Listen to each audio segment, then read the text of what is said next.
comentários, sejam bem-vindos à terceira sessão dos Músicos e Eventos. Hoje temos connosco a Ana Catarina Pinto, que para além de ser uma extraordinária escritora, também é minha amiga. Ana Catarina.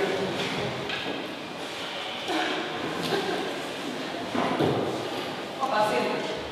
Vamos agora. Ana Catarina, vamos falar sobre a luta de classe em Portugal num período específico da história nacional, de 1919 1926, trata-se de um período que a gente conhece muito bem e tem centrado os seus esforços de investigação, sobretudo no estudo da República depois da Primeira Guerra Mundial. É autora de uma tese de doutoramento justamente intitulada A Luta de Classes em Portugal, em 1919-1926. É autora de uma biografia de Álvaro Castro, presidente da República. E pareceu-nos que era importante conhecermos o trabalho da Ana Catarina por um motivo. Primeiro, porque acima de tudo volta a ser feriado, mas também por um motivo menos prosaico, porque muitas vezes as crises que vivemos, as transformações políticas e económicas, só se tornam compreensíveis se as conseguirmos colocar no contexto histórico. E apesar do trabalho da Catarina, não diretamente respeito à atual crise política e económica que vamos vivendo, parece-nos que o tipo de questões que a Ana Catarina levanta, nomeadamente a relação entre política, classes sociais e economia, são fundamentais para percebermos um bocado o que é que se está a passar no Portugal contemporâneo e, portanto, parece-nos que a atualidade deste trabalho resulta não só do aspecto não esquecendo assim, do que ter voltado a ser feriado, mas sobretudo da maneira como nos permite compreender a uma outra luz as relações entre as classes sociais, a política e a representação política e as transformações económicas do país. E com isto passo a palavra à Ana Catarina, agradecendo muito a Muito obrigada. Obrigada pelo convite e obrigada a vocês que estão ao trabalho de vir assistir. Como o Raul explicou, a exposição que eu vou fazer, a comunicação que eu vou fazer, tem a ver com o tema de investigação de doutoramento. Portanto, aquilo que estudamos e que discutimos na escrita da tese. Este período é um período muito conturbado e é complicado de acompanhar. A maioria de nós conhece, na realidade, muito pouco acerca da história da Primeira República e, mais especificamente, deste período, que é o período final da Primeira República. Sabemos muito pouco acerca deste tema. E, na verdade, é um período que é difícil de acompanhar em pormenor, porque foram muitos governos, foram muitas revoluções, foram muitas greves, etc. Portanto, eu espero que a comunicação não se torne demasiado densa, mas, enfim, se houver qualquer coisa que vos aflige demasiado, interrompam. Se não, guardem as questões para o final, que haverá tempo para as debater, nem que seja para esclarecer qualquer coisa que fique menos claro. Bom, então, esta comunicação é balizada por dois acontecimentos que nós tomamos como marcos para delimitar o princípio e o fim deste período. 1919 é a tomada de Monsanto e o fim da intentona monárquica. O que isto significa? Estamos num período pós-Grande Guerra, termina em 1918, como vocês sabem. Durante o período do final da Grande Guerra em Portugal, há um governo ditatorial de Sidónio Pais. Em 1919, Sidónio Pais já foi assassinado, já morreu. Os seus seguidores já caíram do governo. Há uma intentona de restauração monárquica no norte do país que é dublada, é controlada e, portanto, a República volta a ter um segundo fogo. Okay? A tomada de Monsanto, 1919, é um grande marco, é uma espécie de refundação da Primeira República Portuguesa. Em 1926, passados 7 anos, há um golpe militar, aliás, há mais um golpe militar, que há vários durante este período, mas há mais um que é finalmente bem sucedido, um golpe conservador e que põe fim ao período da Primeira República. Como vocês sabem, passados alguns anos, de 26 até 33 é o período da ditadura militar. A partir de 1933 temos o Estado Novo, okay? Até à Revolução de 74. Estas são as datas principais. Mas aqui vamos falar deste período final da Primeira República, da queda da Primeira República. Podemos dizer então que existe uma imagem corrente, uma imagem que domina o nosso imaginário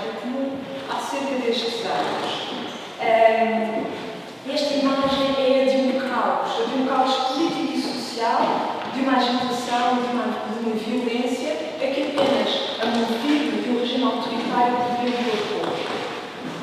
Como eu dizia, esta imagem de caos político e social foi uma imagem que foi cultivada pelas correntes conservadoras da época, pelas correntes antiliberais que estariam na espinha dorsal do Estado Novo, mas também continua hoje em dia a ser defendida por alguma historiografia contemporânea. Okay? Alguns trabalhos da história continuam a defender esta ideia de um caos, de uma violência sem controle durante este período. E daí a necessidade de um regime autoritário, quase uma inevitabilidade. Para alguns autores, os autores que sobretudo começaram a defender esta linha historiográfica contemporânea, como Vasco Polivalente e depois Rui Ramos, autores que a maior parte de vocês até conhecem de jornais, portanto são pessoas que escrevem artigos de opinião nos jornais, de grande tiragem. Para estes autores, como eu dizia, estes anos são caracterizados por um traço dominante, e esse traço seria então uma instabilidade endémica. Para estes autores, a violência do pós-guerra não foi mais do que um agravamento de uma violência que estaria a fazer parte da própria matriz do regime republicano, fazer parte dos pressupostos do regime republicano. E no pós-guerra não é mais do que um agravamento deste pressuposto.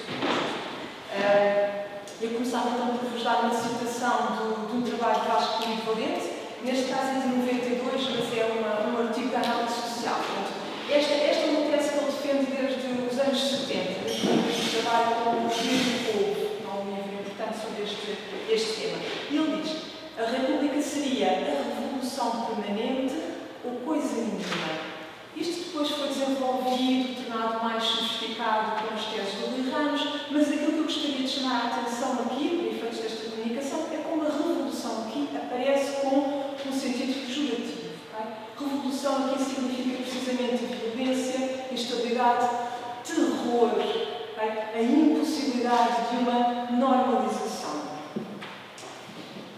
Para ficarmos o resto do tempo a olhar para Vasco Polivalente, para estes autores simplificando, a instabilidade podia encontrar-se em dois locais. Primeiro, do lado dos poderes políticos constituídos, dos governos da República, na sua sucessão vertiginosa. Isto é uma coisa que nos é comumente apontado como um dado de instabilidade e que representa instabilidade governativa, que é durante estes 7 anos que houve 25 governos formados. Okay? É preciso dizer que isto não é uma exceção do caso português. Na verdade, isto é quase uma norma a nível da Europa neste período. Portanto, instabilidade do lado dos poderes constituídos. Instabilidade do lado da sociedade. Foram então anos de grande agitação social, com greves, manifestações massivas, várias insurreições armadas. Em comum, e explicando os comportamentos erráticos dos indivíduos ou dos grupos de indivíduos, estaria então a ser uma espécie de egoísmo patológico. Um egoísmo dos governos, que governavam contra os interesses naturalizados do país, que governavam contra a substância subjetiva do país, que é a nação. Vocês percebem que a nação não existe, não é? Que a nação é uma construção ideológica.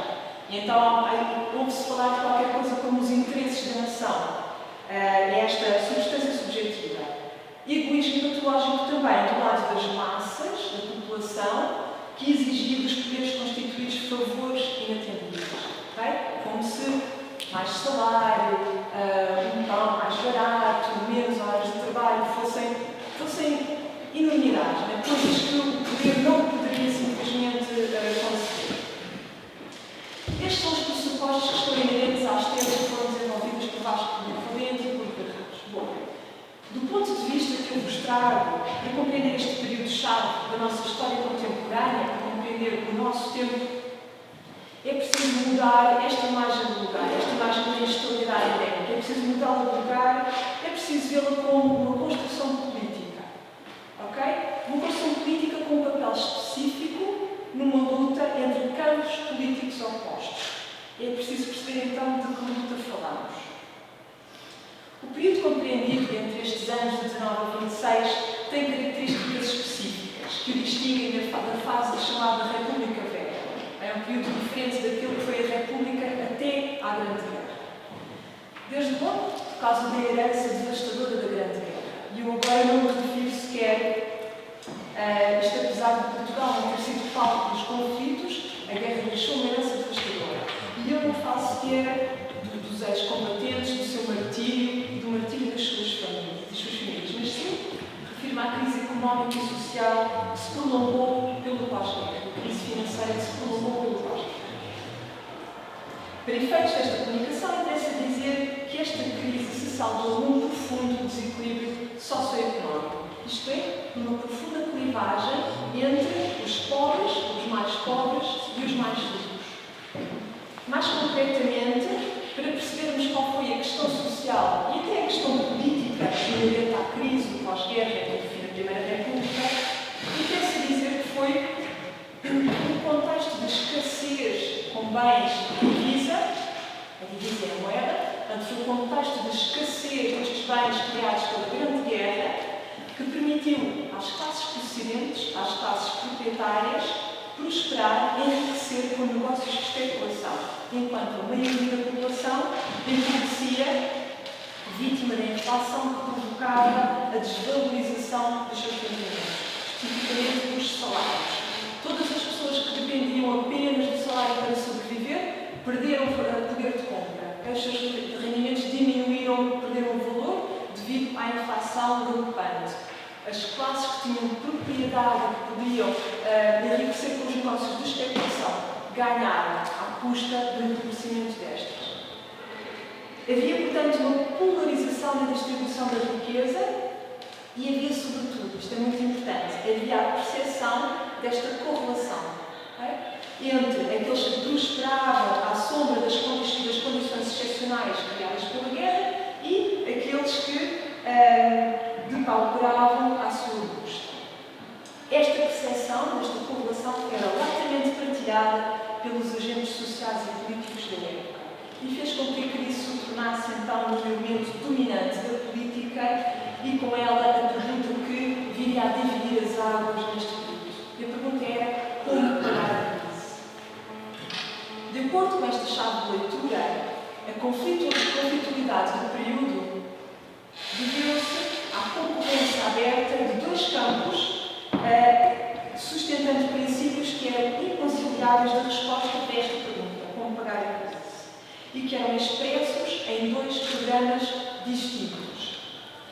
O campo conservador, o programa conservador, defendia a moralização do Estado e da administração pública, como despedindo funcionários públicos e reduzindo a despesa pública. Se fosse preciso aumentar as receitas do Estado, os impostos, aumentar as receitas é sempre feito através dos impostos, deveriam aumentar-se então os impostos indiretos, que são o imposto ao consumo. Nós hoje, o imposto indireto que nós conhecemos é o IVA, certo? Toda a gente paga o IVA por igual. Se fosse preciso uma exigência do programa conservador, a ordem pública.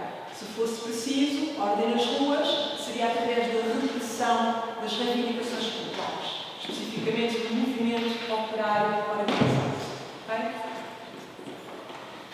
Pelo contrário, o programa radical, o campo radical defendia que os novos serviços de assistência à população constituíam uma nova, uma necessária obrigação estatal. O Estado tinha a obrigação de atender aos desempregados, aos deficientes, aos idosos, etc. Era uma obrigação estatal. Se era necessário aumentar a receita,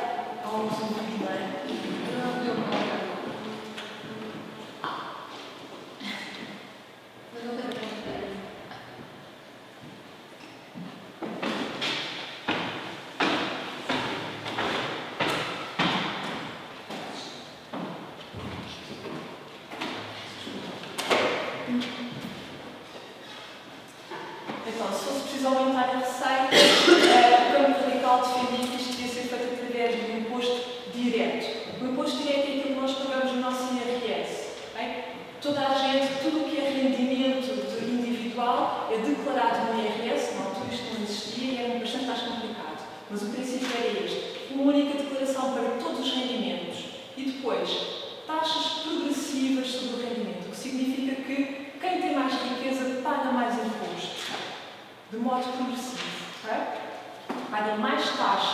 Não paga só correlativamente mais, paga mais taxa. O imposto é maior para quem tem mais riqueza. Esta era a única maneira de fazer uma redistribuição de rendimentos. Por fim, a ordem social, a ordem na rua, defendida ao campo radical, seria reposta atendendo às reclamações populares, ou seja, melhorando o nível de vida geral da população. Os princípios inerentes a estes dois programas opostos, no limite, significavam ou a alteração das posições dominantes na estrutura social da riqueza, a alteração desta posição, defendia o programa radical, ou a sua manutenção, defendia o programa conservador. E é isto que os tornava incompatíveis e inconciliáveis. Da irredutibilidade destas soluções programáticas resultaram então os confrontos violentos dos derradeiros e o alinhamento dos agentes nos quadrantes da esquerda e da direita, em sentido moderno, isto é, esquerda e direita, enquanto intérpretes daquilo que deveria ser o papel do Estado na mediação dos conflitos entre o capital e o trabalho. Esta é a grande novidade do curso.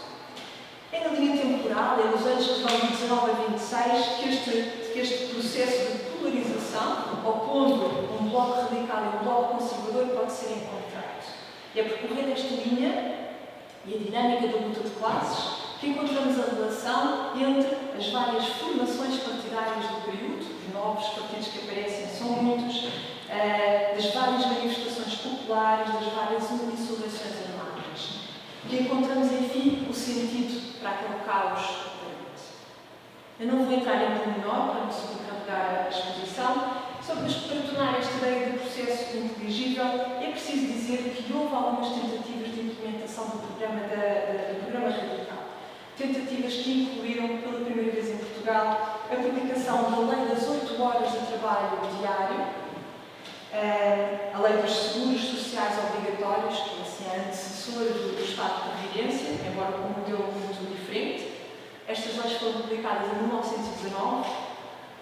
Em 1922, pela primeira vez em Portugal, a Lei do Imposto sobre o Rendimento com taxas progressivas, o imposto que eu acabei de explicar e que é o nosso modelo atual, também com algumas variações. A Lei do Controlo do Comércio Cambial, em 24. Esta lei e a lei seguinte, da reorganização bancária, foram muito importantes.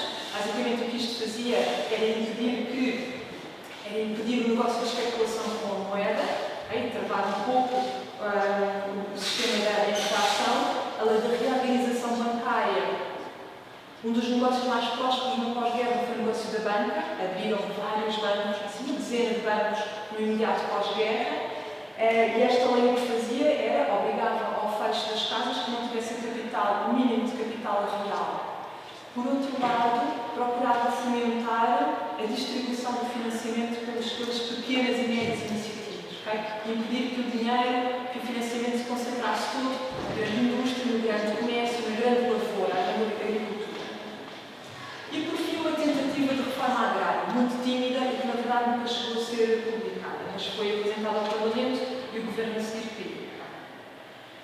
Qualquer tentativa de reforma nestas áreas, a laboral, a tributária, a bancária, a cambial, a agrária, provocou durante estes anos uma resposta ativa por parte do campo conservador e vice-versa. Sempre que o campo conservador tentava implementar uma medida mais conservadora que fosse contra estes princípios, o campo radical respondeu. E foi neste processo dialético de ação e reação que estes dois campos se foram definindo ao longo do período. O que isto quer dizer é que, se no princípio de 1919 não é muito evidente que a vida do país, a vida social e a vida política esteja dividida entre uma esquerda e uma direita, em 1925, a partir de 1925, é claramente muito evidente este antagonismo de posições. A minha proposta, então, é vermos algumas fichas, são sobretudo citações, para ilustrar alguns passos importantes deste processo de polarização e da definição de uma esquerda e de uma direita modernas. Eu queria fazê-lo olhando para a esquerda, em particular para um campo que surgiu durante este período, devido a estes conflitos entre o capital e o trabalho, o campo da esquerda republicana. A ideia aqui é que nós, olhando para a esquerda, na verdade, surpreendemos toda a dinâmica do país. O campo da esquerda republicana.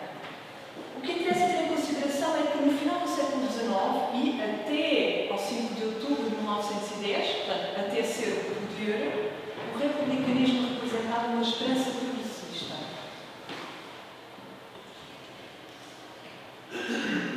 Uma das bases fundamentais da legitimação desta esperança era a noção de que o republicanismo falava pelas novas classes sociais que não tinham representação política ou cuja representação política era desequilibrada, era desigual, quer relativamente ao seu número, no caso das classes trabalhadoras, quer relativamente ao seu poder económico, no caso da burguesia, da pequena burguesia proprietária, ou ainda relativamente ao seu poder cultural, no caso da pequena burguesia, do funcionalismo, das profissões liberais. A ideia da legitimação republicana de classes tão distintas como o operariado, a burguesia, a pequena burguesia, era possível,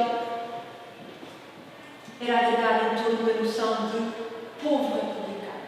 E o que é importante ter aqui em consideração é que dentro deste povo republicano cabia tudo, cabiam todas estas classes. Bom, a partir de 1919, isto deixa de ser assim e deixa de ser possível. Então, uma das grandes novidades que se vai notar no surgimento de uma esquerda republicana é esta ideia de representação do povo. Para a esquerda republicana, vou ler uma citação de um destes partidos. Este partido, tendo como filiado o povo, tem implicitamente a seu lado a maior força, o trabalho. E o que vocês veem aqui é uma primeira grande transformação, a passagem do povo republicano para o povo genérico para o trabalho, okay? O povo trabalhador. Okay? Este povo já é trabalho. Uma segunda novidade foi a da convergência dos assalariados. Mostrar como poderia haver uma base moral comum para aqueles que partilhavam a mesma situação na estrutura social da riqueza. E a situação comum deste era precisamente o salário. Uma destas situações diz-nos então: refiro-me ao intelectual probo, ao que leva a sua vida modesta de estudioso, comprimida entre as paredes estreitas de um vencimento miserável. Refiro-me ao professor, ao médico, ao literato, ao economista, ao engenheiro, a todos esses proletários das ciências e das artes. E esses gemem sobre a exploração capitalista. O problema social só pode ser resolvido pelos que trabalham, quer manual, quer intelectualmente. Isto é um debate clássico que não morreu, esta coisa de como é que se unem na mesma plataforma os trabalhadores manuais, os chamados operários, e os trabalhadores intelectuais, nomeadamente os das profissões liberais. A terceira grande novidade foi a passagem, e consequência disto, foi a passagem do antagonista, do inimigo monárquico para o inimigo de classe, okay? A oposição entre o trabalho e o capital. Nesta situação, não há hoje uma só pessoa neste país que possa viver tão somente com o produto do seu trabalho intensivo. Exclua-se o rico agricultor, grande lavoura, o rico industrial, grande indústria, o rico comerciante, grande comércio, que à custa da negra penúria do povo consumidor, do suor humilde dos seus martirizados operários, têm obtido tão grandes como criminosas fortunas. E vocês veem aqui claramente a correlação, não é? Entre o enriquecimento dos grandes interesses económicos e o empobrecimento da maioria da população. Por fim, a superação desta disjuntiva, da disjuntiva monarquia-república. E este é um ponto fundamental. A partir de 1919, deixou de ser suficiente dizer república para significar uma esperança progressista. Para esta esquerda republicana, a novidade do período, um projeto progressista teria que ser adjetivado. A república tinha que ser uma república social ou uma república democrática. Isto é de um programa eleitoral de 1925, quando os campos estão já claramente divididos. O dilema não se põe hoje entre dois formalismos políticos, república ou monarquia. O bloco monopolista, ordeirista e pretoriano, que fez entre as direitas a trégua do interesse.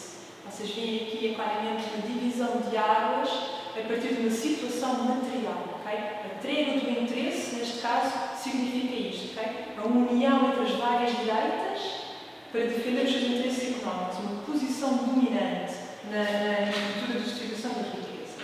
Desculpa, posso rapidamente para ver se me situo. Quando se fala de esquerda republicana é um bloco, não é? Portanto, digamos que isto teria uma tradução política, igualmente em várias organizações políticas.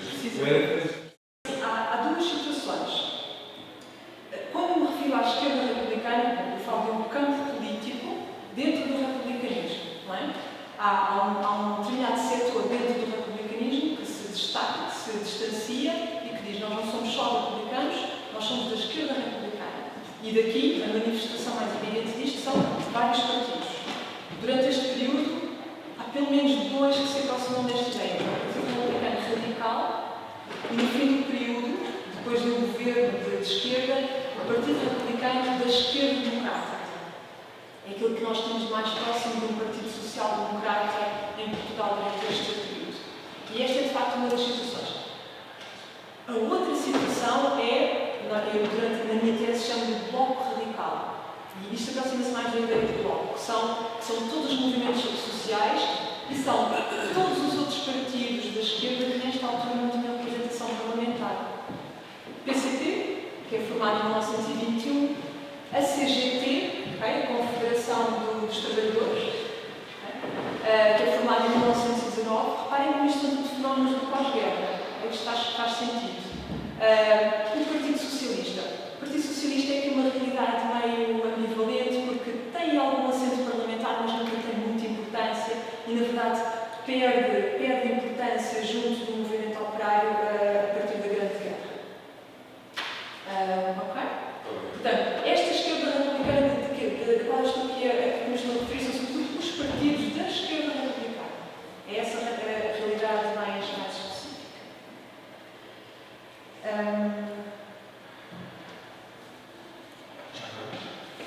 Qual é que é a correlação de forças parlamentar?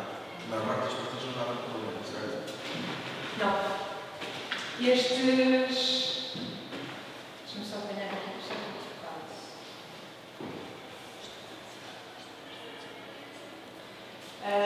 que no Parlamento, o que acontecia era quem tinha a maioria.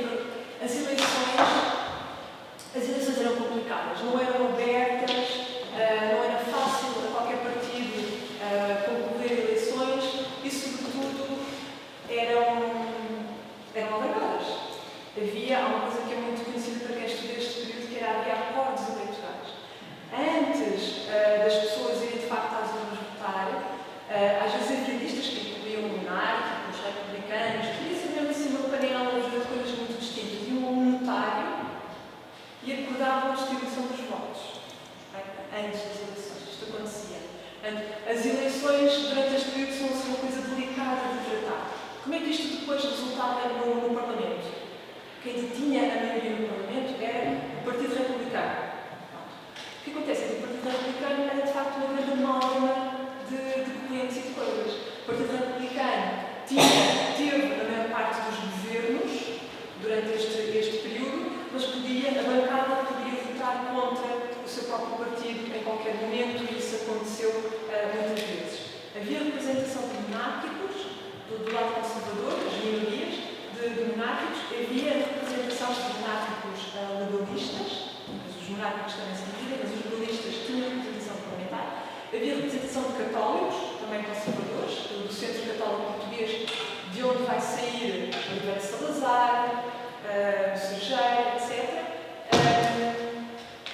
E depois havia pequenas minorias, havia alguns independentes. O Partido Socialista tem alguns deputados, tem 8 em 1919, é uma exceção. Portanto, a maioria é o Partido Republicano e depois os conservadores que se podiam unir dentro da Câmara. Finalmente, uma das grandes novidades que caracterizam esta esquerda republicana e que a distinguem do republicanismo do período anterior. Esta também é muito importante, que era a ideia de o que é que significava esta ideia da República Democrática ou da República Social. Significava assegurar a igualdade das pessoas perante a lei e garantir o direito de voto. Portanto, esta ideia de democracia inclui o sufrágio universal, mas não se esgota no sufrágio. Para a esquerda republicana, a democracia só se cumpriria no dia em que todos os cidadãos tivessem não só a capacidade de voto, como, uma coisa importante e curiosa de se pensar, a capacidade de ser eleito, a elegibilidade. Isto é uma garantia de igualdade. Então havia aqui uma imagem forte, isto é do programa eleitoral da esquerda republicana, do Partido Republicano da Esquerda Democrática, e esta citação diz assim: o povo não conseguiu ainda a extensão da miséria que invade o seu lar de soberano em andrajos do ouvinte. E a forte esta ideia de soberano em andrajos do ouvinte. É soberano no dia em que vota. Então, havia aqui uma grande novidade, que é preciso reformular o papel do Estado, de maneira a que o Estado garanta condições de vida, condições materiais de vida, à dignidade da população, para que haja uma plena cidadania.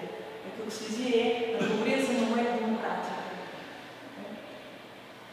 Finalmente, então, para apanhar isto tudo, a imagem da hidra de 3 cabeças. Eu vou-vos ler a legenda. Na luta angustiante entre o povo e a hidra das 3 cabeças, reação política, reação financeira e reação religiosa, quem sairá vencedor? Isto já é do princípio de 1926, portanto, os meses antes da queda da República. E a ideia interessante aqui é verificar, porque isto é uma imagem que foi referida noutros debates, noutros contextos, é referir como para o republicanismo do século XIX, até à Grande Guerra, havia 2 coisas fundamentais, que era dominar a cabeça política, roubar a monarquia, dominar a cabeça cultural, dominar a religião católica no país. A questão económica não foi tratada pelo republicanismo do século XIX, não era uma prioridade. Okay? Isto é uma novidade do contexto pós-guerra. Não há democracia sem haver programa económico e um programa económico específico. Bom, passando agora aos movimentos de protesto. Os elementos que eu vos referi eram os elementos que definiam a esquerda republicana e os partidos que se reivindicavam da esquerda republicana. Mas a gravidade da crise socioeconómica e a tal percepção do enriquecimento ilícito, à custa do empobrecimento da maioria da população, levaram a mobilizações populares massivas, fortíssimas, que se encontram sobretudo nos anos de 1924 e 1925. E é neste ponto, então, que nós colocamos a ser o Bloco Radical. A maior parte destas manifestações, assim como algumas insurreições armadas, têm uma característica importante, que são elas coligavam as várias forças da esquerda, por isso podemos dizer que chamado de Bloco Radical. Coligavam a esquerda social, da CGT, do PC, do PS, com a esquerda republicana. Então, houve uma primeira grande manifestação. São movimentos de protesto. Esta ideia também é importante porque a maior parte deles evolui ao longo do tempo. São várias manifestações, são vários comícios que depois têm um pico de mobilização. Esta é 1924, no princípio de 1924. O que esta ficha vos diz é quem é que convoca a manifestação. Neste caso foram as juntas de freguesia, o que é interessante, porque são uma entidade mais ou menos neutra, mas que lida com os problemas dos chamados consumidores. Okay? Pessoas que convocam a manifestação. Quem é que é convocado? É o povo sofredor e o povo esmagado. Okay? E reparem como aqui não é explícita a ideia do trabalho, a ideia do povo trabalhador. Esta é uma ideia moral, que sofre. Contra quem são os antagonistas? O assambarcador da profissão. Embora isto tenha implícito uma ideia de antagonismo económico, reparem como isto também é sobretudo moral. O assambarcador da profissão é aquele que guarda os bens quando os devia colocar no mercado. Não é necessariamente o capitalista, não são todos os capitalistas. Okay? Não é uma oposição genérica. O móvel, aquilo que se exige, o menos do pão. O pico da manifestação foi em fevereiro de 1924, quando havia um governo da esquerda no poder. Depois destas, esta é uma das imagens destas manifestações. No ano seguinte, seguinte volta a haver, no ano seguinte, na verdade, são dois movimentos de protesto que acontecem, mas que têm um pico muito interessante em fevereiro de 1925, unindo então o movimento operário organizado e a esquerda republicana. Há duas manifestações nesta altura, uma é em 6 de fevereiro e outra no dia 13 de fevereiro. Esta aqui diz respeito ao dia 13 de fevereiro. Só para percebermos, quem convoca é um coletivo que se chama União dos Interesses Sociais. A União dos Interesses Sociais foi um coletivo, foi criado para esta ocasião, mas foi criado por oposição a uma organização oligárquica dos poderes económicos que se chamava União dos Interesses Económicos.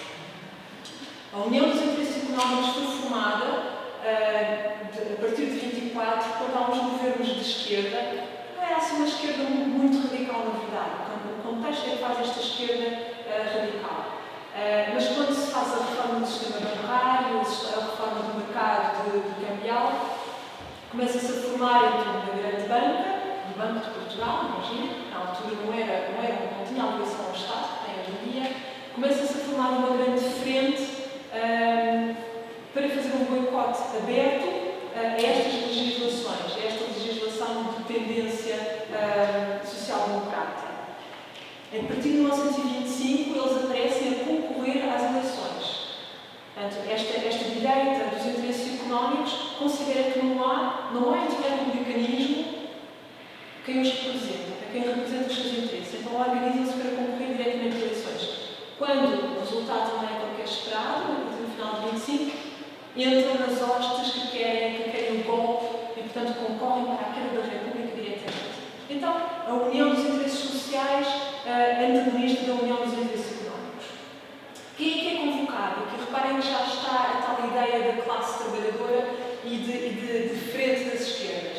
Explorados, todos, não é? Operários, consumidores, a ideia de consumidor é muito mais lata do que a ideia de operário, intelectuais, socialistas, comunistas, sindicalistas, anarquistas.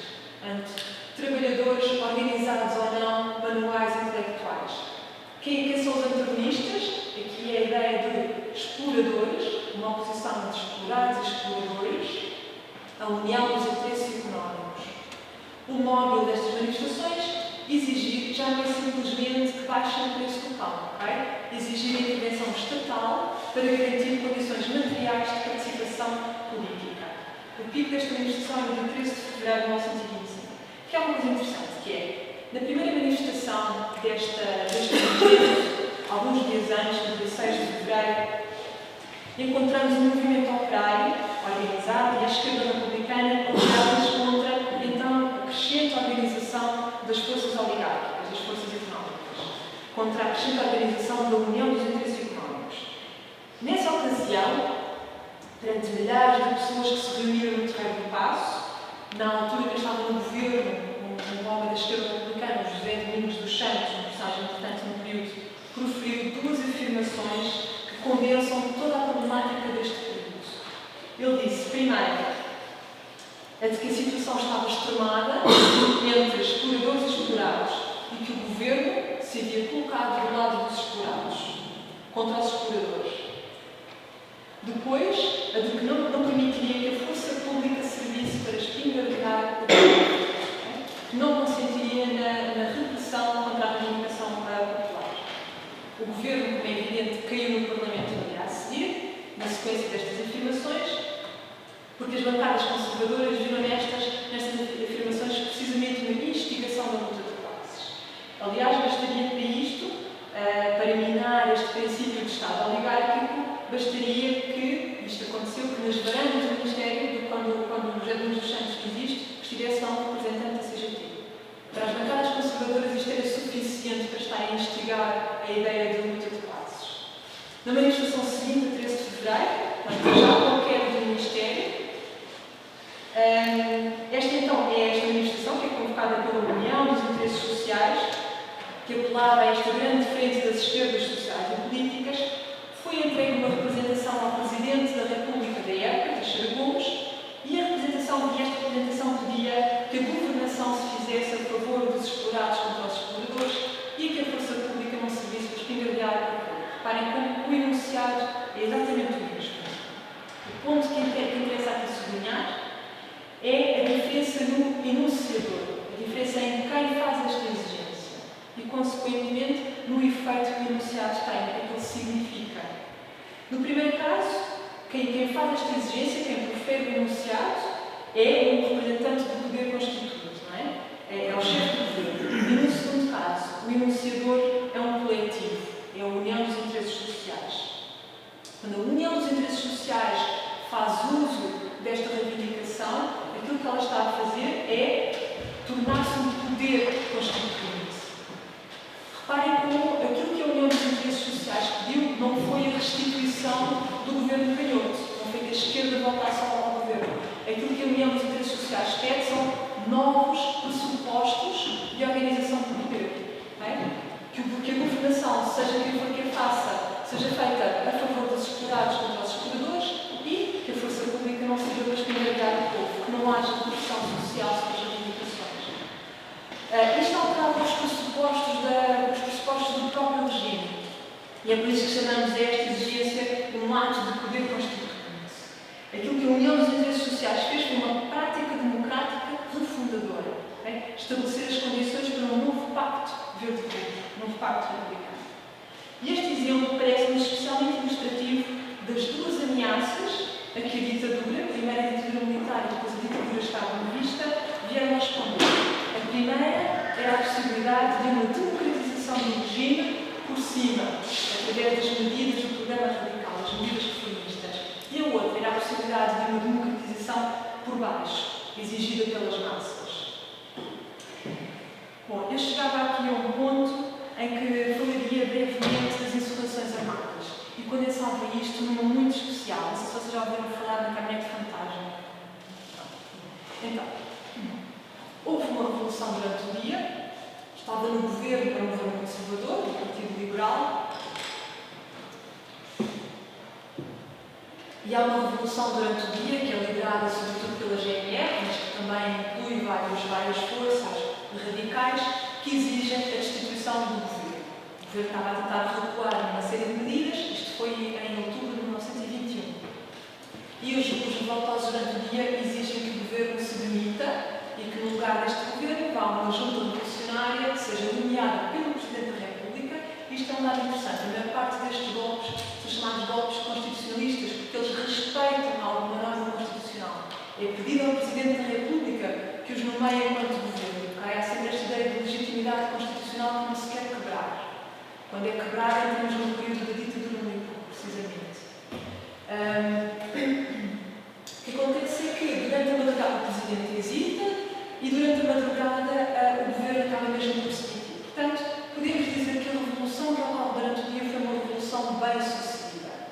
Durante a madrugada, há mistério, ainda hoje, os mistérios que estão no fundo da história que ninguém ainda conseguiu resolver. Há uma caminhoneta que sai do arsenal da Marinha, com alguns marinheiros, a marinhagem, isto é uma imagem muito apreciativa, não é? A marinhagem, na caminhoneta vai à casa de alguns republicanos históricos, incluindo o chefe do governo missionário, o Antônio Grandes, levam-nos, ou mesmo no meio da rua, em algum beco, ou levam-nos até ao arsenal, no meio do resto da marinhagem, e fuzilam-nos. E morrem algumas personalidades históricas do republicanismo histórico neste acontecimento trágico. Foi conhecido como a Noite Sangrenta. Ok. Há umas memórias. O que é que eu acho interessante acerca disto? É possível fazer muita especulação acerca daquilo que foi e daquilo que não foi a Noite Sangrenta. Objetivamente, nós não sabemos o que foi a Noite Sangrenta. O que sabemos é que havia uma revolução bem-sucedida durante o dia, depois deste episódio sangrento, que não tinha uma relação direta com a Revolução ficou comprometida, como é evidente. Ninguém queria ficar aliado àquele banho de sangue. Então, havia um jovem cadete na altura, Sá Cardoso, que era filho do general Sá Cardoso, que teve posições no governo, e ele nas memórias recorda aquela noite assim. Com lágrimas de vergonha e de raiva a saltarem dos olhos, inventivei 2 sargentos revolucionários da Marinha que se encontravam junto de mim pelos atos indignos e vandalescos que se estavam praticando. Os pobres dos sargentos da Marinha, velhos republicanos, estavam chocados como eu, mas também sem possibilidade de atuarem perante a exaltação da soldadez que infrene. Estarei numa multidão sem rumo, vingança e de edição. Qualquer ação reprovativa mais violenta que tentássemos correspondia a um imediato fuzilamento, à memória deste jovem cadete. Então, nas memórias do Sócrates encontramos esta referência à violência da multidão, mais concretamente ao ressentimento dos subordinados perante os superiores.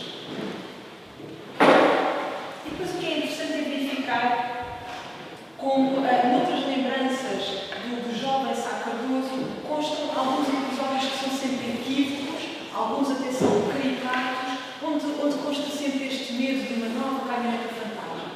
Existe mesmo assim um episódio que era de uma sombra que vigiava a casa, que não se tinha esse fio, e depois vai-se a perceber que era um tipo que andava a namorar uma rapariga que ou trabalhava ali ou morava ali por aí. E há vários episódios deste género que falam deste medo de uma conjura.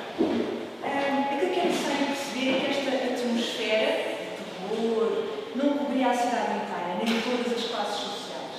A vida e a propriedade eram aqui duas realidades inassociáveis. Temia pela vida quem temia pelas posses, isto é, quem possuía. A pequena burguesia e a burguesia. Não por acaso, o comunicado de repúdio, não por acaso, a junta revolucionária, portanto, a vencedora dos acontecimentos durante o dia, depois da noite sangrenta, faz um comunicado onde garantia que defendia a propriedade. Claro? Não por acaso isto consta do comunicado da junta revolucionária, para acalmar os ânimos. Terminava então referindo a missão de defesa da propriedade privada. Este medo, logo previado, não o tinha. Já depois do sangue dos heróis da República ter sido derramado, a batalha, que era o Diário Operário, anunciava a sua expectativa perante um programa das medidas autoristas e de uma série de coisas. Aliás, o Diário Operário refere, já no dia seguinte, uma animação expectante nas ruas durante o dia da insurreição. E era esta citação. Durante o dia a cidade manteve uma estranha animação, vendo-se em toda a parte, exceto nos pontos militarmente que se encontravam ocupados, numerosos grupos discutindo e apreciando os acontecimentos, na avidez de saber notícias. Eu julgo que estas passagens para mim são muito importantes, porque isto é uma das coisas que é comum apontar-se como uma justificação para a ditadura, que era o medo que a população sentia, a insegurança real, porque havia insurreições armadas todas as semanas. Aquilo que eu encontro nas fontes não é exatamente isso. Quando havia uma destas tentativas revolucionárias, a população saía à rua para discutir a política, para tentar perceber o que é que a revolução significava. Portanto, não tinha medo, não tinha pela vida.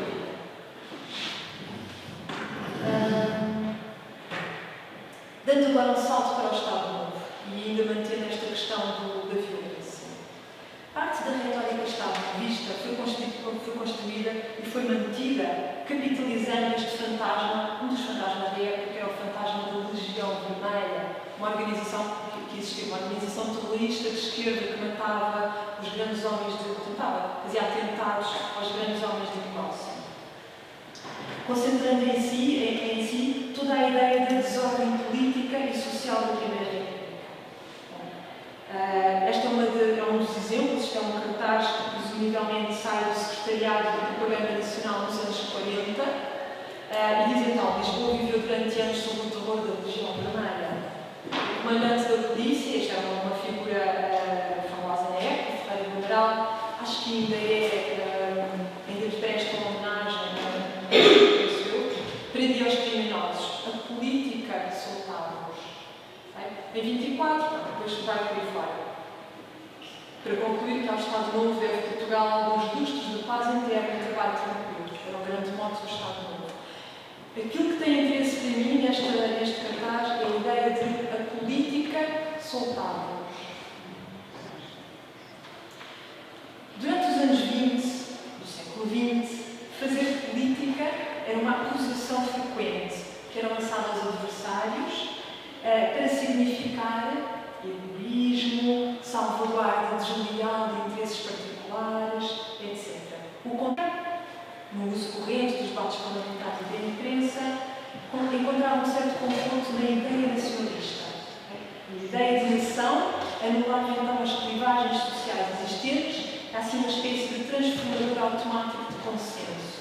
Quase bastante este efeito mágico do consenso ser-se enunciador. Quem dizia defender os interesses nacionais tornava-se um fabricante automático de consenso. É assim um passo mágico. A operação nacionalista anula sempre o conflito como uma expressão política de projetos divergentes. Elimina a possibilidade de existirem interesses coletivos que são distintos e que são concorrentes. O nacionalismo apaga o seu rastro e, por isso, pode dizer que elimina a política, okay? Elimina a diferença. Quando desclassifica ou quando elimina, de facto, fisicamente os seus adversários. Mas há algo de literal neste fim da política que o Estado Novo apresentou.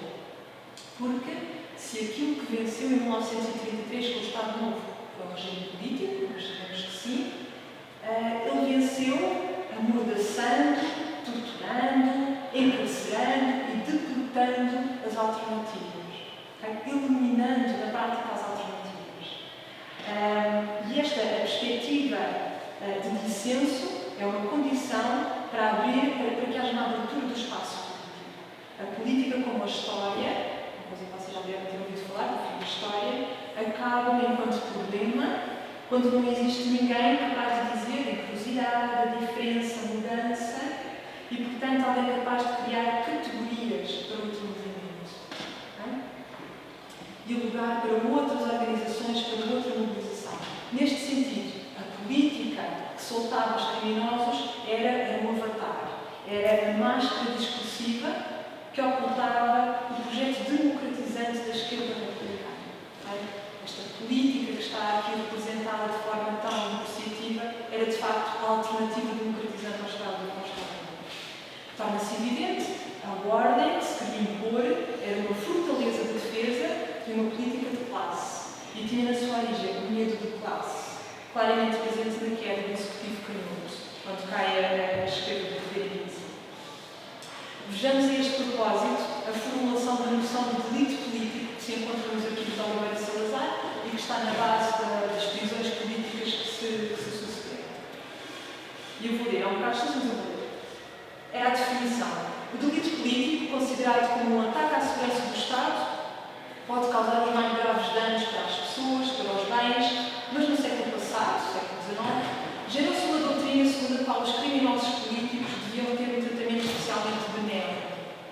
Duas considerações a fizeram surgir: a pequena gravidade dos movimentos revolucionários e o caráter dos que nela intervinham, em geral pessoas impolutas, de vida impecável, austera. Os delitos políticos têm, porém, atingido, desde o princípio do século, uma violência, por vezes extraordinária, e nem sempre os seus agentes têm as qualidades que justifiquem um tratamento especial. Okay? Notem bem esta noção da qualidade do revolucionário. O que se diz aqui é que o castigo para o crime político não devia ser brando, ao contrário daquilo que era a tradição liberal, porque os revoltados do século XX, aos revoltados do século XX, faltavam qualidades impolutas, não é? E os seus atos eram mais violentos. Esta referência à qualidade dos revoltosos parece-nos que vem filtrada por um ethos de classe. Estes revoltosos não são já aristocratas, são as massas que forçam a sua entrada na política. O antiliberalismo do bloco conservador está aqui perfeitamente satisfeito. A criminalização da política pretendeu excluir as massas da determinação formal e informal da vida em comum. E aqui está o que literal significa o fim da política, esta exclusão. Mas, já terminando, vamos retomar o tema da violência e do conflito para entender o quanto esta fortaleza que foi construída com o Estado Novo, a fortaleza antiliberal, pretendeu defender uma política de classe. A defesa da propriedade depende da manutenção da hierarquia, antes de mais, dentro das forças do Estado. A quebra da hierarquia configurava o impensável, porque com ela vinha então o temor da turba, quer fosse uma turba justiceira, quer fosse uma turba vingativa. E deste medo falava então Sacerdócio Filho nas suas memórias, recordando a noite de 19 de outubro de 1921, noite sangrenta. Como às portas do arsenal da Marinha, os guardas e os marinheiros aplaudiam a fuzilaria. O medo que ele sentiu adivinha da vulnerabilidade dos oficiais perante a soldadesca. Mesmo os sargentos que eram fielmente republicanos A morte dos heróis republicanos era demente porque representava a sua dispensa violenta, ao arrepio do papel que os próprios republicanos votavam às massas ou à sua representação ordenada, chamado povo republicano. E este medo, este temor, era agregador para a burguesia e para parte da pequena burguesia. Era agregador ao ponto da pulsão autoritária do nosso. A propósito da ordem, encontramos então um acordo entre os conservadores, incluindo conservadores republicanos. Há conservadores republicanos a integrar a espinha dorsal do Estado-Novo, e é importante que lá estejam. A vitória do Bloco Conservador deveu-se à combinação do estrangulamento de duas possibilidades: a da rebelião ou subversão da ordem social e da hierarquia, que eram representadas pela esquerda social, e o desafio aos pressupostos de acumulação colocados pela esquerda republicana, pelas medidas reformistas. À confusão daquele período, parece-nos, correspondeu então a quebra do monopólio, da violência, que quer dizer que o poder político republicano não detinha o controle efetivo dos corpos esclarecidos, o governo, o poder republicano não controlava de facto a polícia, nomeadamente, e a quebra do monopólio sobre os enunciados políticos significativos. O mesmo é dizer que durante este período a distribuição do poder de determinação da vida em comum foi maior. É dizer que as possibilidades democráticas também o foram e, portanto, a estabilidade permanente destes anos, de 19 a 26, foi de facto uma expressão de uma luta por outras possibilidades de futuro comum.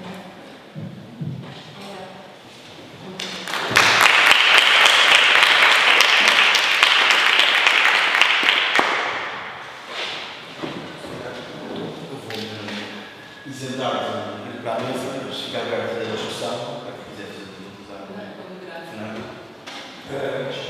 Aqui há muitos anos tentei fazer uma espécie de investigação sobre este período. E estava agora a lembrar de uma das coisas que mais me surpreendeu, que foi quando cheguei ao governo de Maio, que há uma participação efetiva no movimento sindical.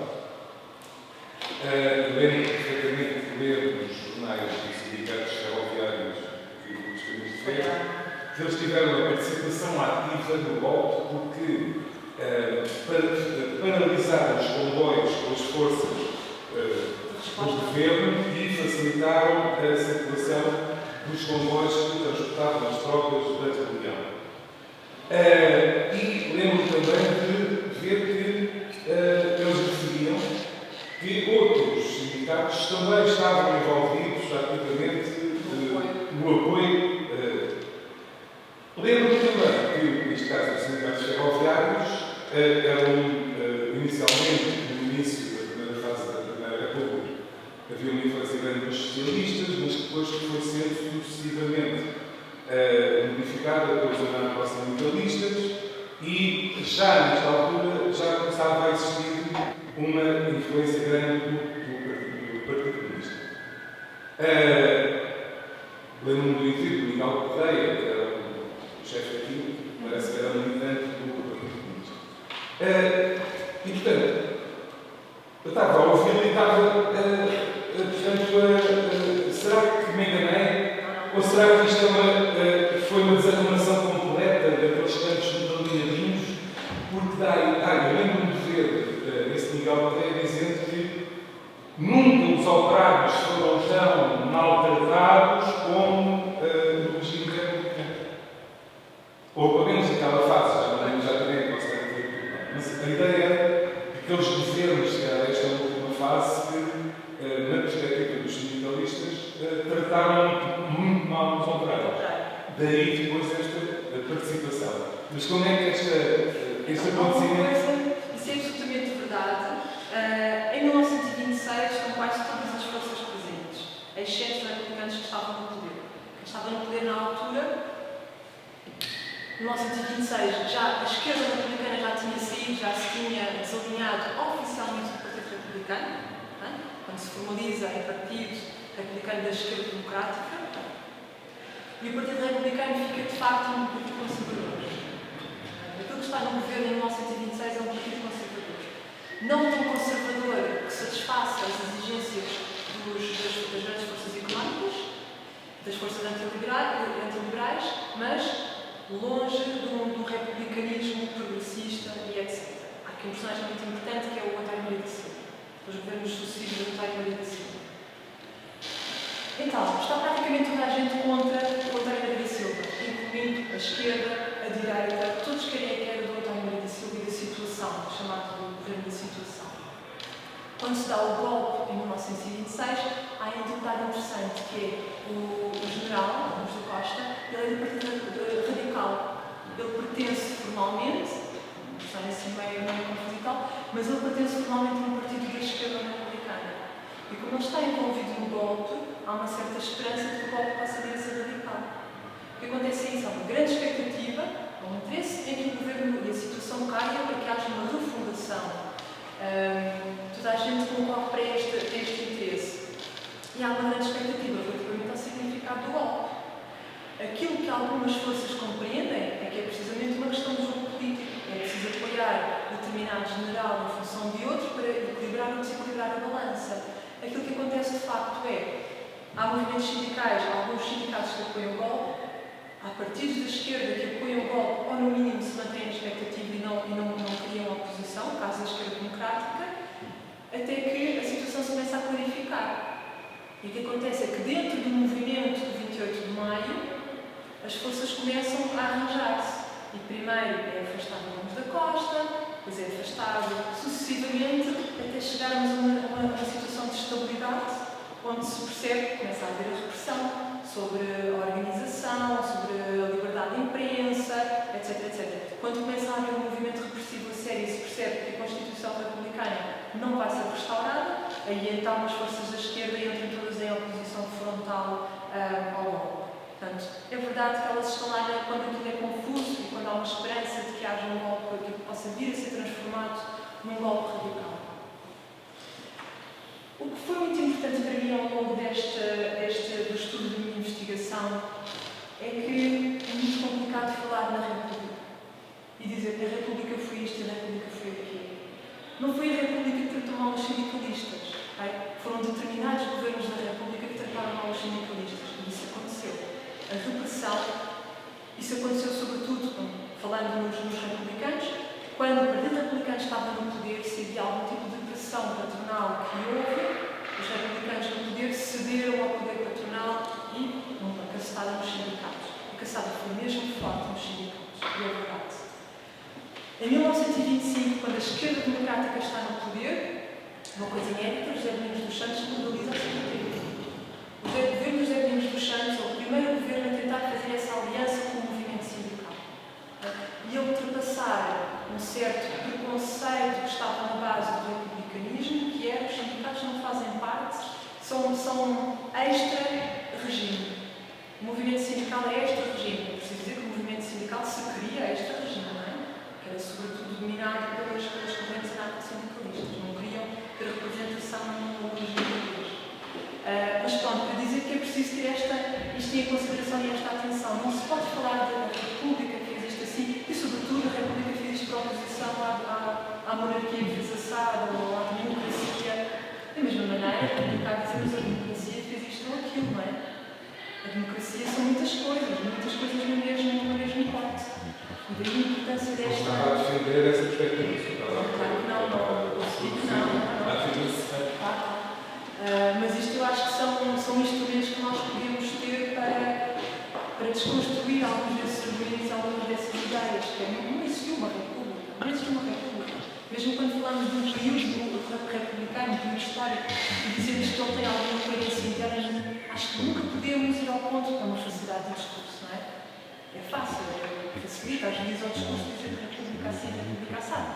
Mas não é correto se nós queremos compreender estes conflitos e esta complexidade destas relações sociais. Eu acho que não é correto usar essa generalização como se a república fosse uma entidade com vontade, não é?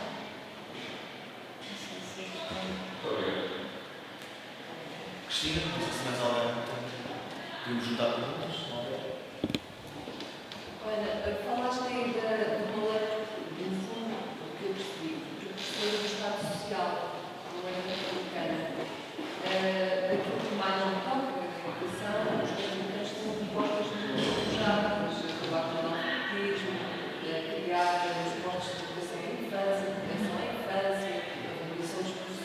fora. Isto é só eu só sei da educação.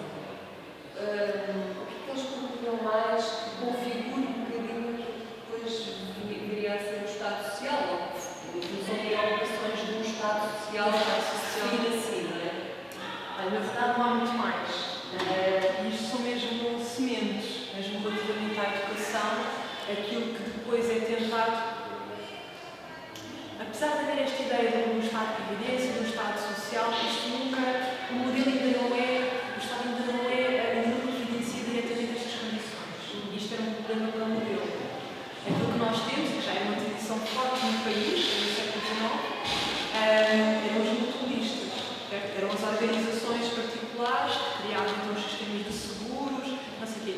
E quando o Estado, nesta fase, legisla para criar este sistema mínimo de assistência social, isto, na verdade, é através dessas instituições que já existiam, de instituições particulares. Portanto, nunca existe segurança social, nunca existe formado um instituto do emprego, uma coisa que pretende gerir estas atividades, estas situações, mas nunca é o Estado a receber o dinheiro e criar um bom orçamento próprio com este dinheiro para depois o distribuir. É muito mais complexo do que isso e muito mais elaborado, como é evidente. Mas já existiam escolas públicas. Existiam escolas públicas, foi tentado criar a rede, uma série de coisas. Isso continua a ser uma preocupação. Mas então nas políticas, que não conheço a fundo a questão das políticas de educação, mas percebe-se que há imensos avanços e recuos com as escolas móveis. Os professores tinham estatutos diferentes. O professorado era uma classe com estatutos muito diversificados entre si. E, aliás, é uma classe que se mobiliza também neste período, que já tinham algumas formações sindicais, mas neste período eles mobilizam-se com associações sindicais fortes. É uma das coisas que são debatidas na CGTP. Uma das coisas que são debatidas na CGTP, quando se fala desta questão dos trabalhadores intelectuais, que o professorado devia ser integrado como funcionalismo público. Essas classes que se começam a reconhecer enquanto classe, não é? Um bocadinho mais do que corporativa, como é que estas coisas se integram num movimento unificado. Esses debates são muito interessantes. Mas isto para dizer que é isso, mas na verdade o que é muito relevante aqui é perceber que isto é apenas uma semente, mas aquilo que é inaceitável é o princípio da coisa. É o princípio de que o Estado a intervir diretamente na economia e, sobretudo, a coartar as liberdades do capital. E dizer, não, tem que haver um limite, o que o capital pode acumular. E se acumular, isto tem que ser redistribuído pelo resto da população, para que haja aqui um equilíbrio. Eles não são comunistas. A esquerda republicana não é comunista. Eles não querem o fim da propriedade, nem querem que a malta seja toda igual. Não querem de maneira nenhuma. Eles são burgueses e assumem-se como burgueses e uma defesa de uma estrutura burguesa. É simplesmente uma distribuição dos rendimentos, para que haja aqui um maior equilíbrio e que a coisa possa funcionar mais estavelmente. O que é interessante é ver como nem sequer esse mínimo foi permitido.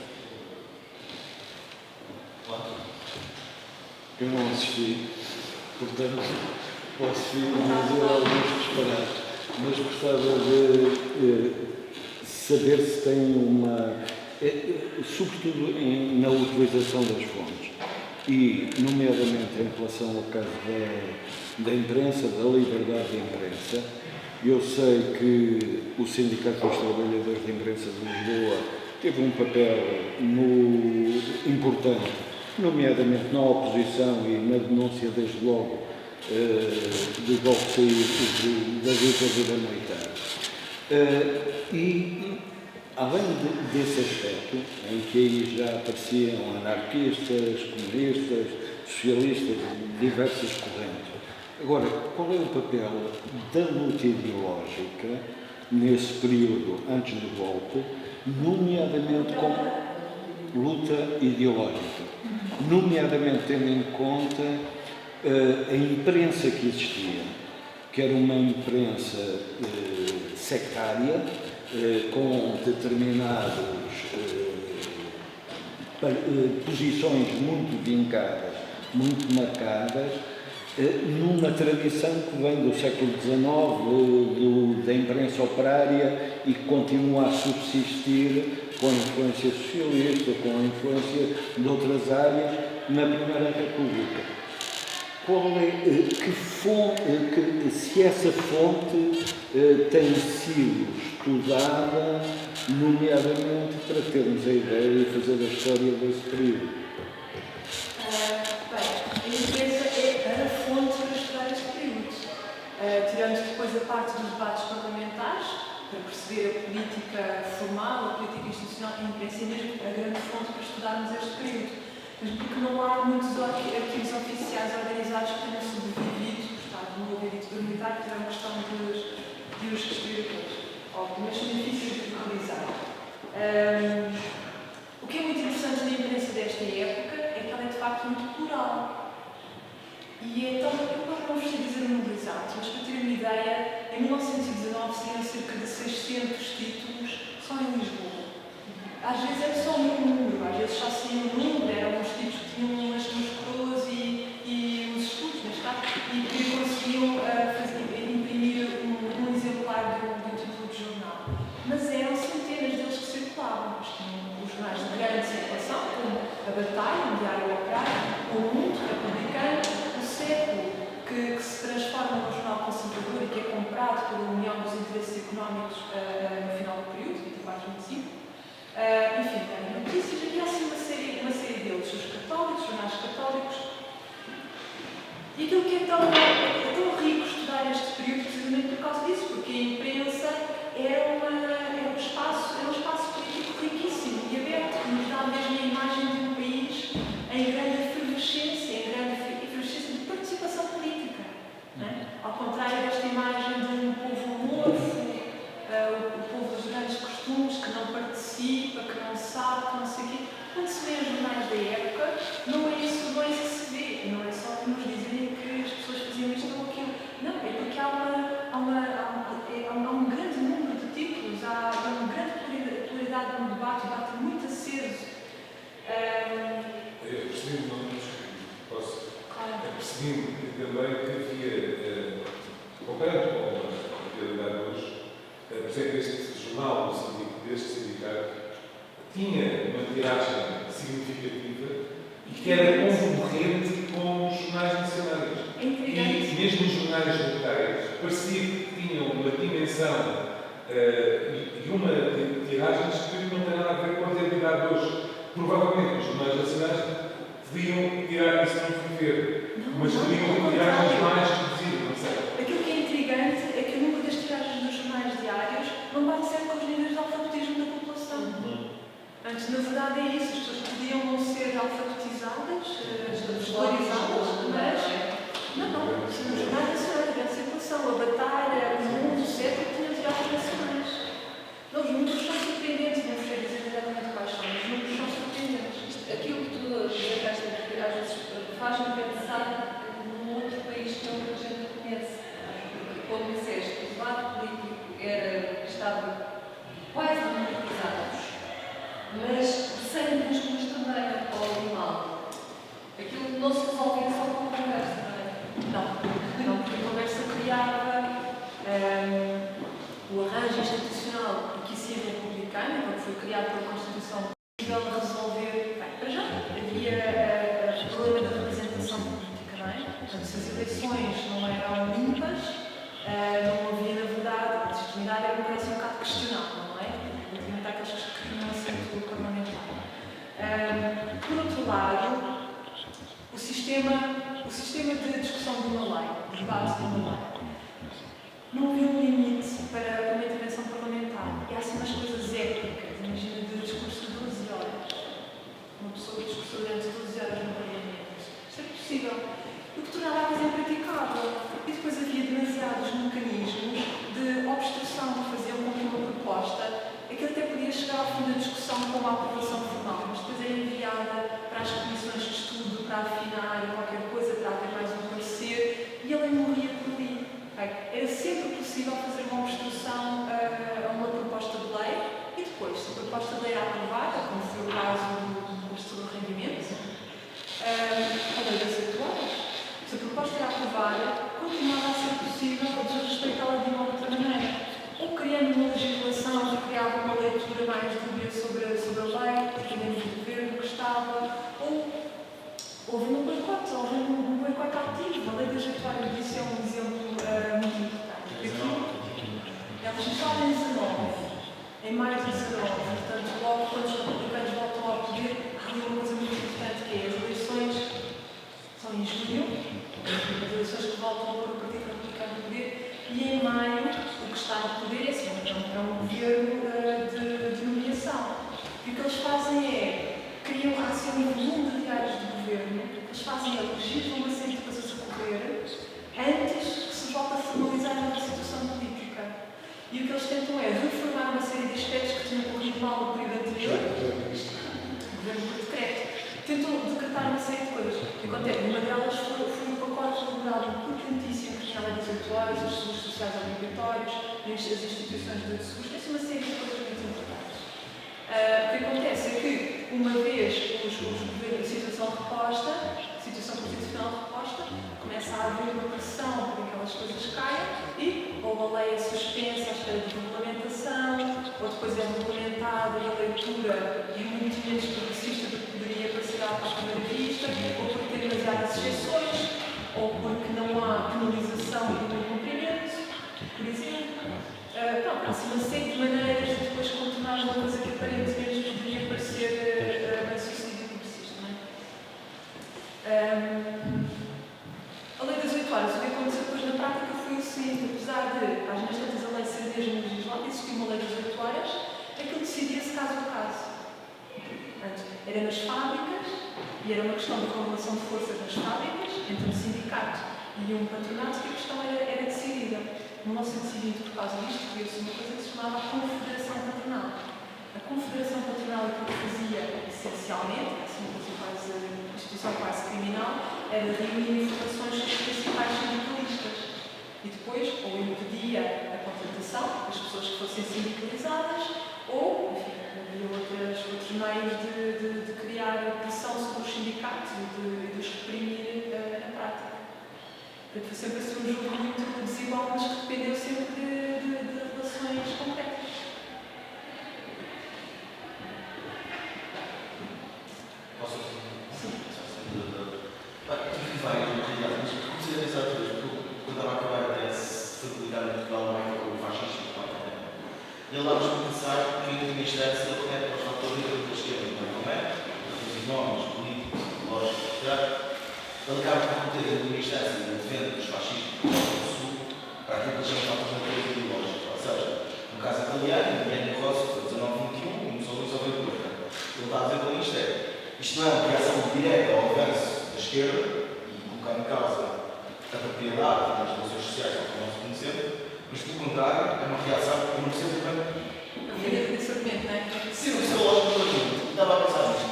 E estava a pensar que, na realidade, o pico da luta, pelos vistos, há um crescente até 25, logo para 126. Portanto, há de certo com a periodização italiana, não é? Mas não há de ter conta com a misturada com a Espanha e a Alemanha, se tiveres alguma indicação sobre isso. Mas depois, sobretudo, tudo que eu vejo, não sei se é muito superior na história de Portugal, na história da Mediterrânea, e a intransigência da identidade portuguesa para dar reais, para dar o que é que seja. E, depois, na coleta de uma volta sobre si próprio, e dizer outra coisa. Na realidade, isto tem a ver com fatores ideológicos, para separar dos fatores políticos, e o que isto tem a ver é, o problema foi quando a entrada das massas, o problema foi a entrada das massas na política. E, no fundo, acho que a história é uma coisa um bocado essa. Se calhar o pico da luta, os vistos estava a chegar, e a relação de forças estava cada vez mais apertada, não, era uma questão. Mas, por outro, é quando o sistema político corre para estabilizar, temos aqui uma massa popular, que chamamos de bloco radical, que não tinha representação política e que estava a lutar para ter essa representação política.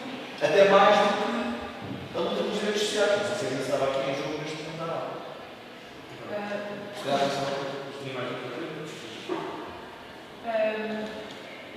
que eu acho que, na verdade, a ditadura vem mesmo ao opor-se às duas possibilidades. Há uma coisa muito interessante que é, não temos interesse económico, que na verdade não sabemos bem o que acontece, mas em 33 há uma espécie de refundação. E nos seus estatutos, uma das coisas que lá está explícita é nós existimos para que não haja a possibilidade de um Estado, de um Estado que faça a redistribuição da riqueza, do Estado que intervenha diretamente na economia. E, portanto, isto é um receio muito concreto na época, que foi perceber que, por mais tímidas que fossem estas tentativas, elas abriam um precedente que era o Estado pode determinar quais são as liberdades e quais não são as liberdades do capital, de maneira que o capital pode ser aplicado. De forma agrária, a reforma agrária é uma proposta de forma capitalista, do Luís Miguel de Campos, e aquilo que ele propunha, isto teve assim uma história ao longo da Primeira República, com várias tentativas, e a questão da terra é mesmo interessante para perceber todas estas forças de bloqueio. Houve algumas tentativas de reforma que faziam tão somente era mexer nos baldios, era mexer nas terras que ou eram comunitárias ou não pertenciam a ninguém. Antes nem sequer tinham uma grande propriedade. A reforma do Ezequiel de Campos o que configurava era tirar uma parte do grande latifúndio, e apenas quando essa terra estivesse inculta durante mais de não sei quantos anos de seguida. Porquê? Porque aquilo que a grande propriedade permitia era uma falta de investimento em formas mecânicas de cultivo, portanto, uma modernização das formas de cultivo. Porquê? Porque em vez de teres que investir na fertilidade da terra, em fertilizantes, em lavouras mecânicas, etc., e fazeres o mesmo bocado de terra render ano após ano, rodares as culturas, tens este tipo de situações na terra, o que tinhas era, eles cultivavam, a grande lavoura cultivavam uma parte, e o resto ficava em culto durante 7 anos, portanto, assim, 7 anos de terra do país que estava em culto, em Brasil, técnica, chamava-se Brasil, para depois a cultura rodava e para aquele pedaço de terra enquanto este ficava para cultivar durante não sei quantos anos. Isto era muito efetivo, sobretudo porque o país não produzia o trigo suficiente para a subsistência da população. Então, isto era uma daquelas coisas que desequilibravam muito as finanças do Estado, a importação do trigo, e fazia com que a vida para as classes populares fosse muito cara, né? Tinha que pagar um trigo que era Então, esta reforma era de facto uma coisa muito tímida. E como eu disse, isto não chegou sequer a ser discutido. Isto foi apresentado no Parlamento, como uma hipótese, a seguir a grande lavoura, que era o Quito Rebelo, um destes famosos fundiários conservador, faz alguns artigos de reação a atacar a lei, diz que é uma lei de expropriação, que é uma lei de espírita, etc. E a seguir o governo cai, isto nunca chega a ser implementado. E de facto isto é o que tu vês, isto é constante, não é? Por mais tímida que uma lei fosse, havia uma oposição fortíssima. Eu acho que a questão primeiro é o perigo do princípio, é o perigo de teres um papel que um Estado que é definido não pela salvaguarda dos interesses do capital, porque isso também é um Estado interventor, não é? O Estado intervém ativamente para garantir que o capital continua a acumular de uma determinada maneira. É essa possibilidade. Por outro lado, eu acho que a chave aqui é perceber de facto os contextos de crise, que é o que vai desequilibrar esta balança. Já tinhas pobreza, já tinhas uma distribuição desigual de rendimentos, não é? Assim como voltaste a ter e como tens hoje em dia. Porque é que, em alguns períodos, isto entra em desproporção? Eu acho que é quando o sistema de acumulação é posto em causa, precisamente, não é? Quando tu tens menos para distribuir. Quando tu entras em sistemas de depressão económica e tens menos capacidade de distribuição, o capital agarra-se e aí crias a grande diferença de distribuição da riqueza. Para ti isto está na economia. Não é uma questão distributiva. Tá, acho que sim. Acho que é isso que se verifica de interessante neste período, apesar de alguém referir isto, os campos muito bem delimitados, foi a maneira como eu contei a história, porque eu acho que é uma interpretação que eu acho que é possível e que nos permite compreender o período. O Bloco Radical não é só popular, apesar de ter as movimentações, as manifestações contidas nesta expressão do Bloco Radical, tens também os partidos da esquerda republicana dentro do Bloco Radical, porque os partidos da esquerda republicana estão longe de serem populares.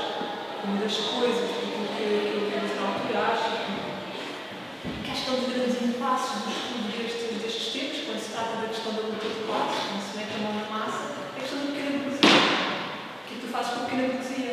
E apesar de, para mim, ao longo deste período, ser cada vez mais claro que tu consegues encontrar ali páginas tanto da página 24 a diferença entre a pequena burguesia proprietária e a pequena burguesia assalariada. O pequeno comerciante que esteve na base da República. Não, a partir desta altura esquece. Tem a propriedade e estão assim. Ali na união dos interesses económicos, enfim. Continua a haver os proprietários republicanos, os apoiam os interesses, etc. Mas tendencialmente apoiam a união dos interesses económicos. São a massa dentro da união dos interesses económicos.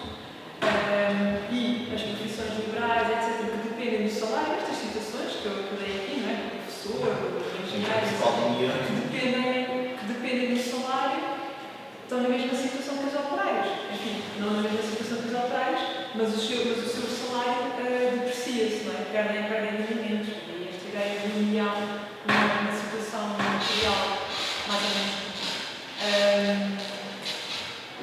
Sim, mas tinha a ver com o bloco democrático, mais social-democrático, e a realidade. Porque também parece que as exigências não eram classificadas como radicais, como o Partido Comunista, não era assim. Aos nossos olhos são radicais. Não são radicais. Mas eu acho que essa ideia é interessante, não é? Perceber como isto depende mesmo do contexto. E quando nós chamamos radicais a esta facção, eu acho que é isso que fica sublinhado, não é? É mesmo a intransigência do bloco conservador. Quando chamas a estes tipos radicais, quando eles forem burlados com uma radicalidade por causa do conservadorismo do outro lado. E esta dinâmica parece-me importante de sublinhar.